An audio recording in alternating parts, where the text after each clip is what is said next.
Hello everyone, कैसे हैं आप सभी लोग। मैं हूं साक्षु और ये है हमारा YouTube platform the study gear में आप सबका स्वागत है। आज हम क्या पढ़ेंगे, सेल। अब ये सेल होता क्या है? सेल हमारी बॉडी का बेसिक स्ट्रक्चर होता है, ठीक है। Basic structural unit of life होता है हमारा सेल। अब हम सेल का स्ट्रक्चर और सेल के फंक्शन के बारे में स्टडी करते हैं। बेसिकली जो हमारा सेल है वो प्लांट्स में भी होता है और एनिमल्स में होता है। मतलब कि जो हमारे लिविंग ऑर्गेनिजम्स हैं उनमें हर किसी में सेल पाया जाता है। जो हमारी बॉडी है वो सेल से ही बनी होती है, ठीक है।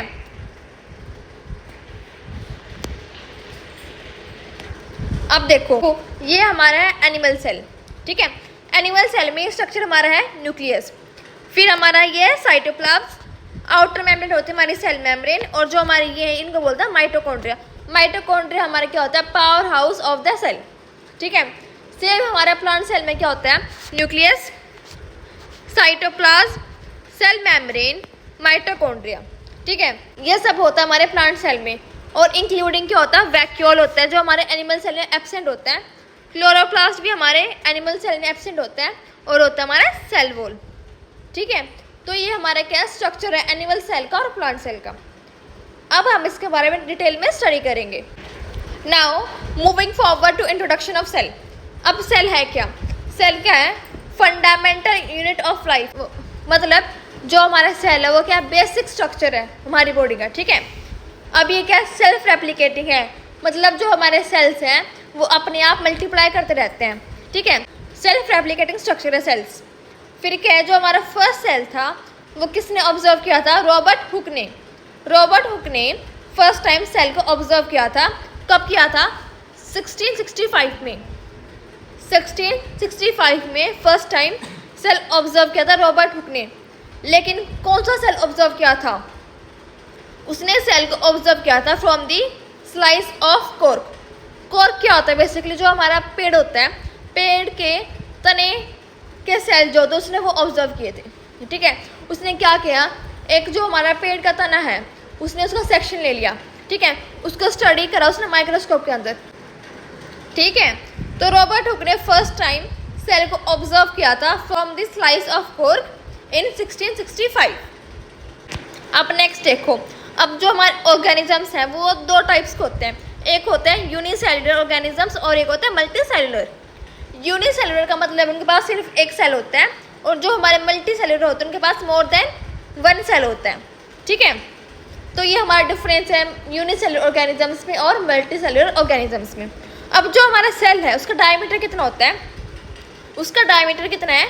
2 से 120 माइक्रोमीटर, ठीक है। 2 to 120 माइक्रोमीटर उसका डायमीटर होता है। सो ये था हमारा बेसिक इंट्रोडक्शन सेल का। आइए आगे स्टडी करते हैं। अब देखो ये हमारा क्या है? एक डायग्राम है सेल का। अब देखो जो हमारी ये येलो स्ट्रक्चर है, ये यहाँ पे ये हमारा क्या? ये हमारा माइटोकॉन्ड्रिया है। अब माइटोकॉन्ड्रिया क्या करते हैं? जो हमारे सेल है ना उनके लिए एनर्जी प्रोड्यूस करते हैं। Produces energy for this cell to use by breaking down substances during oxidative metabolism.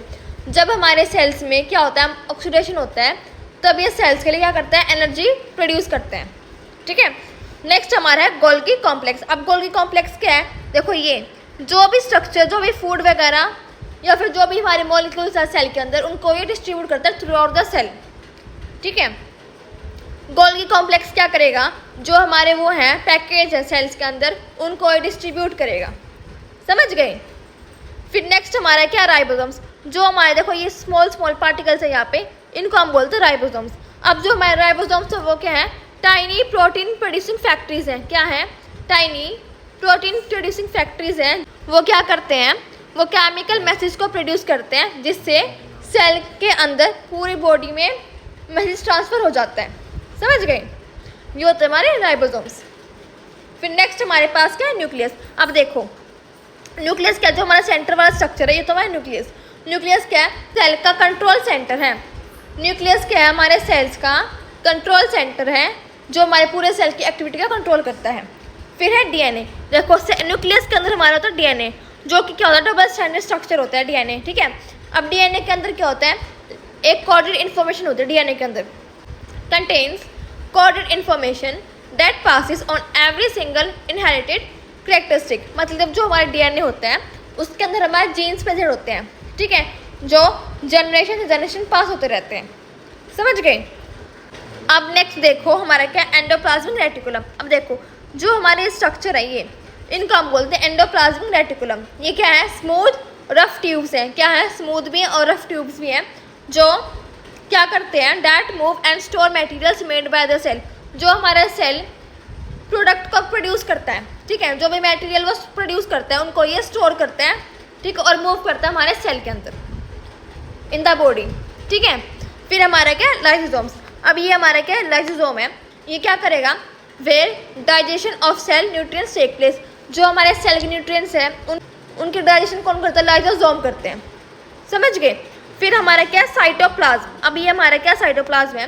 Cytoplasm एक जेली लाइक फ्लूइड है, क्या है, एक जेली लाइक फ्लूइड है, जो हमारे सेल मेम्ब्रेन, ये हमारी आउटर मेम्ब्रेन सेल मेम्ब्रेन है और ये हमारे न्यूक्लियस, इनके बीच में प्रेजेंट होता है। Jelly like fluid present between cell membrane and the nucleus, this is why all organelles are found, ठीक है। जो हमारा ये साइटोप्लाज्म है, देखो इसमें क्या है, हमारे सारे ऑर्गेनेल्स प्रेजेंट होते हैं ये सब, ठीक है।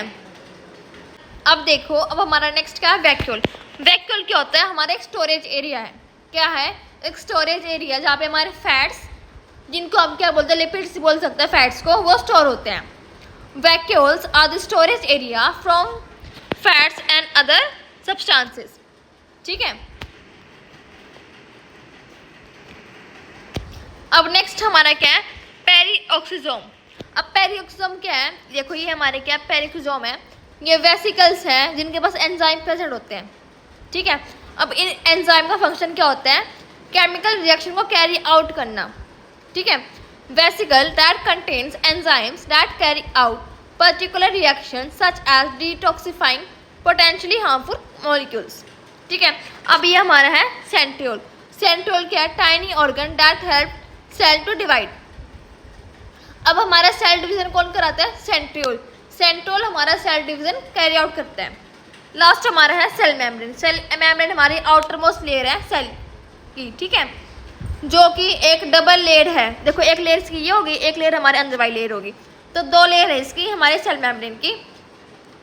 It is made up of a double layer of fatty material. जो हमारी वो होती है सेल मेम्ब्रेन होते हैं, वो फैटी मटेरियल की बनी हुई होती है, उसकी दो लेयर्स प्रेजेंट होती हैं। It allows some materials to pass into and out of the cell at thousands of places across the surface, ठीक है। अब ये क्या करती है, जो भी हमारे वो हैं मटेरियल न्यूट्रिएंट्स वगैरह है, वो हमारे सेल के अंदर पास आउट करती हैं, ठीक है। It allows food to pass into the cell and waste out of the cell. जो हमारे न्यूट्रिएंट्स और जो हमारे फूड है उनको सेल के अंदर डालेगी, लेकिन जो हमारा वेस्ट प्रोडक्ट प्रोड्यूस हो रखा है उसको वो सेल से बाहर निकालती है, ठीक है। तो बेसिकली ये हमारा क्या था, ये हमारा था सेल का स्ट्रक्चर जो हमने स्टडी कर लिया है, ठीक है। अब हम आगे बढ़ते हैं। अब हमारी है cell theory. Cell theory basically है क्या, सेल थ्योरी किसने प्रपोज की, किसने बनाई थी, Matthews Skelton and Theodor Schwann in 1839। Cell theory किसने बनाई थी, मैथ्यूस स्केल्टन और थियोडर स्वान ने बनाई थी 1839 में, ठीक है। अब ये थ्योरी क्या कहती है, इस थ्योरी का फर्स्ट रूल क्या है, all living things are made up of cells. जो हमारे लिविंग थिंग्स हैं वो सेल से बने हुए होते हैं, ठीक है।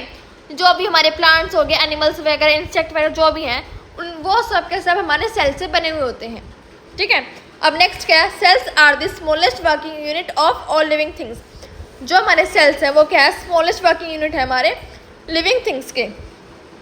बेसिकली जो हमारा सेल है वो क्या है, बेसिक स्ट्रक्चरल यूनिट हमारे बॉडी का, ठीक है।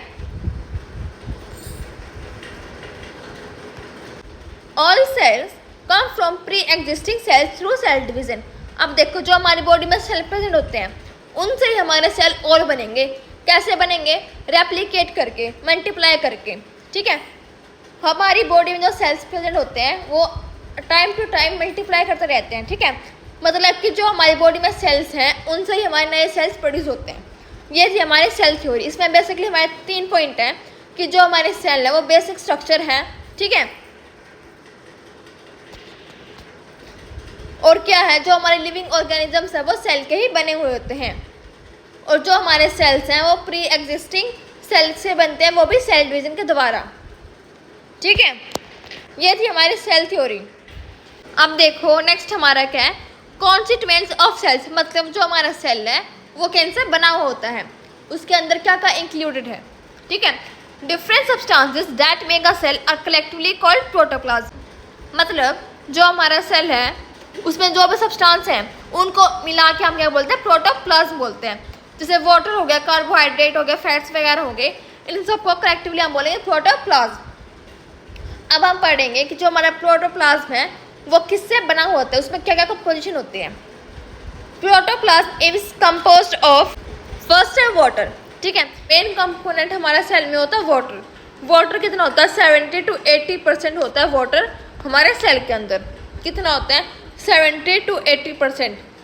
नेक्स्ट हमारा है कार्बोहाइड्रेट। ठीक है, कार्बोहाइड्रेट भी हमारे सेल के अंदर प्रेजेंट होते हैं। फिर हमारे लिपिड्स आ गए, लिपिड्स को हम क्या बोलते हैं, फैट्स बोल सकते हैं। ठीक है, और हमारा क्या, प्रोटीन्स हो गए। फिर हमारे इलेक्ट्रोलाइट्स प्रेजेंट होते हैं, जैसे कि sodium Na positive, potassium K positive, magnesium Mg2 positive, calcium Ca2 positive, phosphate मतलब कि P, chloride Cl negative, bicarbonate मतलब कि HCO3 नेगेटिव। बेसिकली ये हमारा क्या है, कंपोजिशन है प्रोटोप्लाज्म की। क्या क्या है इसमें, वाटर है, कार्बोहाइड्रेट, लिपिड्स और फैट्स, प्रोटीन्स या फिर इलेक्ट्रोलाइट्स। ठीक है, अब हमारे सेल के क्या है, सब सेलुलर स्ट्रक्चर्स, मतलब कि जो हमारे सेल के अंदर कंपोनेंट्स हैं उनके सब पार्ट्स क्या हैं, सब स्ट्रक्चर्स क्या हैं। ठीक है, major structures present in the cell are. अब हमारे मेजर स्ट्रक्चर क्या क्या है सेल के अंदर। फर्स्ट हमारा है सेल मेम्ब्रेन। सेल मेम्ब्रेन क्या है, जो हमारा आउटर मोस्ट लेयर होता है हमारे सेल का, जो हमारे सेल को प्रोटेक्ट करता है। ठीक है, फिर हमारा होगा साइटोप्लाज्म एंड ऑर्गेनेल्स, जैसे कि वैक्यूल्स हो गए, पेरिक्सोसोम्स हो गए, सब आएंगे हमारे सेकेंड कंपोनेंट में। थर्ड हमारा है न्यूक्लियस। न्यूक्लियस क्या, हमारा मेन कंट्रोल सेंटर है सेल की एक्टिविटी का, मतलब जो हमारी सेल की एक्टिविटी होती है वो हमारे न्यूक्लियस कंट्रोल करते हैं। ठीक है, तो हमारे मेजर स्ट्रक्चर 3 है, जो क्या है, cell membrane, cytoplasm, organelles and nucleus. अब हमारा फर्स्ट स्ट्रक्चर है सेल मेम्ब्रेन। सेल मेम्ब्रेन होता क्या है, सेल मेम्ब्रेन क्या होता है, हमारा आउटर मोस्ट लेयर होता है सेल का। ठीक है, ये क्या है, thin pliable elastic outermost structure which envelops the cell, मतलब कि जो हमारी सेल मेम्ब्रेन होती है वो थिन होती है, जो कि इलास्टिक होती है, नेचर में स्ट्रेचेबल है। ठीक है, जो हमारे सेल को एनगल्फ करती है, सराउंड करती है, कवर करती है। ठीक है, ये हमारे सेल को क्या करेगी, कवर करेगी। नेक्स्ट क्या है, it consist of a bilipid layer with embedded proteins that are integral proteins and peripheral proteins. अब जो हमारा वो है सेल मेम्ब्रेन, उसमें क्या है, बाइलिपिड लेयर होती है। लिपिड लेयर मतलब फैट्स की लिपिड लेयर होती है, जिसे प्रोटीन भी एम्बेडेड होते हैं उसकी लेयर पे। प्रोटीन हमारे 2 टाइप्स के होते हैं, एक होता है हमारा इंटीग्रल प्रोटीन और एक होता है हमारा पेरिफेरल प्रोटीन। अब हम देखेंगे कि सेल मेम्ब्रेन का स्ट्रक्चर होता क्या है।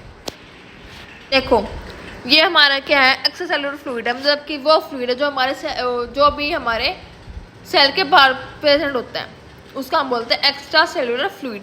इसमें हमारे क्या है, हाइड्रोफिलिक हेड्स हो गए, कार्बोहाइड्रेट्स हो गए, ग्लाइकोप्रोटीन, ग्लोबुलर प्रोटीन हो गए, प्रोटीन चैनल्स वगैरह, कोलेस्ट्रॉल, ग्लाइकोलिपिड, इंटीग्रल प्रोटीन जो हमारे सेल के अंदर प्रेजेंट होते हैं, इंटीग्रल प्रोटीन वो होते हैं। ठीक है, फिर हमारा क्या, ये फॉस्फोलिपिड मॉलिक्यूल है, ये हमारी फॉस्फोलिपिड लेयर हो गई। हाइड्रोफोबिक टेल्स, ठीक है, हाइड्रोफिलिक मतलब कि वाटर लविंग और हाइड्रोफोबिक मतलब कि वाटर हेटिंग। ठीक है, अल्फा हेलिक्स प्रोटीन हो गया, surface protein, filaments of cytoskeleton and peripheral proteins. ये हमारा क्या था, सेल मेम्ब्रेन का स्ट्रक्चर था। ठीक है, अब हम पढ़ेंगे फंक्शंस ऑफ सेल मेम्ब्रेन। जो हमारी सेल मेम्ब्रेन है वो क्या फंक्शंस परफॉर्म करती है। फर्स्ट क्या है, प्रोटेक्टिव। अब देखो सेल मेम्ब्रेन है क्या, आउटर मोस्ट लेयर है, तो उसका मेन और बेसिक फंक्शन क्या होगा कि हमारे सेल्स को प्रोटेक्ट करना। ये as a protective membrane act करती है। ठीक है, forms outermost boundary of the cell organelles, जो हमारे सेल के अंदर ऑर्गेनलीज प्रेजेंट होती है उनको ये प्रोटेक्ट करती है। फिर हमारा क्या है, डाइजेस्टिव, जैसे जो भी हमारा फूड है, न्यूट्रिएंट्स है, वो हमारे सेल के अंदर ट्रांसफर करती है, और जो हमारा वेस्ट प्रोडक्ट है उसको हमारी बॉडी से एक्सक्रीट करती है, सेल से एक्सक्रीट करती है। ठीक है, takes in food and excrete waste products. अब थर्ड हमारा क्या है, सेलेक्टिव परमेबिलिटी, मतलब कि जो हमारी सेल मेम्ब्रेन है वो सिर्फ और सिर्फ सेलेक्टिव मटेरियल्स को पास इन करने देती है हमारे सेल के अंदर। ठीक है, only selective materials are allowed to pass in the cell. अब देखो, एक होता हमारा नॉन पोलर मॉलिक्यूल, जैसे कि हमारे गैसेस हो गई, हार्मोन हो गए, ठीक है, स्टीरॉइड्स हो गए, या फिर हमारे लिपिड्स हो गए। अब क्या है, नॉन पोलर मॉलिक्यूल क्या है, गैसेस लाइक O2, CO2 और N2, मतलब कि oxygen, carbon dioxide and nitrogen. Lipids, steroids, hormones, alcohol can dissolve in the non polar region of the membrane and move rapidly across the membrane. अब देखो, ये हमारे क्या है, जो हमारा नॉन पोलर रीजन होता है उसमें ये डिसॉल्व हो जाते हैं और फिर हमारे मेम्ब्रेन के अंदर ही इजीली पास हो जाते हैं। ठीक है, फिर हमारा नेक्स्ट क्या है, पोलर मॉलिक्यूल्स। पोलर मॉलिक्यूल्स क्या है, जैसे कि हमारे H2O, soluble ions, glucose, urea, etc. have much lower solubility, therefore penetrate the membrane much more slowly। मतलब कि जो हमारे नॉन पोलर बॉडीज हैं वो इजीली डिजोल्व हो जाती हैं, लेकिन जो हमारी पोलर मॉलिक्यूल्स हैं वो डिजोल्व नहीं हो पाते इजीली। ठीक है, उनकी सॉल्युबिलिटी कम है, इस कारण वो सेल में बहुत स्लोली अंदर जाते हैं। ठीक है, फिर नेक्स्ट क्या है, chemical and physical properties of membrane control the free passage of ions in and out of the cell. This property helps in maintaining components in ICF and ECF। अब ICF क्या होता है, इंट्रा सेलुलर फ्लूइड, वह fluid जो हमारे cell के अंदर present होते हैं, और ECF क्या होता है, एक्स्ट्रा सेलुलर फ्लूइड, वो फ्लूइड जो हमारे सेल के बाहर प्रेजेंट होते हैं। ठीक है, अब इसका फंक्शन क्या होगा, जो अभी हमारे आयंस हैं और जो हमारे न्यूट्रिएंट्स हैं वो इजीली हमारे सेल के अंदर और सेल के बाहर आ सकते हैं। ठीक है, अब इसके कुछ और फंक्शंस भी हैं, जैसे कि link adjacent cells together by junctional complexes to form tissues. अब जो हमारे सेल्स हैं, ठीक है, मोर देन, जैसे हमारे सेल प्लस सेल है, वो क्या बनाएंगे, टिश्यूज बनाएंगे। ठीक है, जो हमारे सेल्स हैं वो आपस में मिल के ग्रुप्स बना के क्या बनाते हैं, टिश्यू फॉर्म करते हैं। समझ गए। फिर नेक्स्ट क्या है, insulating properties. It acts as dielectric material of a charge condenser. The cell membrane has very high insulating value. जो हमारी सेल मेम्ब्रेन है वो एक इंसुलेटिंग वो बनाती है लेयर, ताकि हम शॉक से प्रिवेंट कर पाएँ। समझ गए। ये हमारे बेसिकली क्या थे, हमारे फंक्शन थे सेल मेम्ब्रेन के। फंक्शन क्या क्या थे इसके, एक हमारा प्रोटेक्टिव लेयर है, ये डाइजेशन में हेल्प करती है, सेलेक्टिव परमेएबल है। ठीक है, फिर इसकी केमिकल एंड फिजिकल प्रॉपर्टीज आ जाती हैं, जो कि हमारे जो सेल्स हैं वो मिलकर क्या बनाते हैं, टिश्यूज फॉर्म करते हैं। फिर क्या है, हमारे जो सेल्स हैं उनमें क्या होते हैं, इंसुलेटिंग प्रॉपर्टीज प्रेजेंट होती हैं। ठीक है, ये था हमारा सेल मेम्ब्रेन। सो आज की वीडियो में बस इतना ही। नेक्स्ट टॉपिक हम नेक्स्ट क्लास में शुरू करते हैं। नेक्स्ट टॉपिक हमारा आएगा साइटोप्लाज्म एंड इट्स ऑर्गेनेलिज। सो मिलते हैं नेक्स्ट लेक्चर में। So follow for more such videos. Thank you.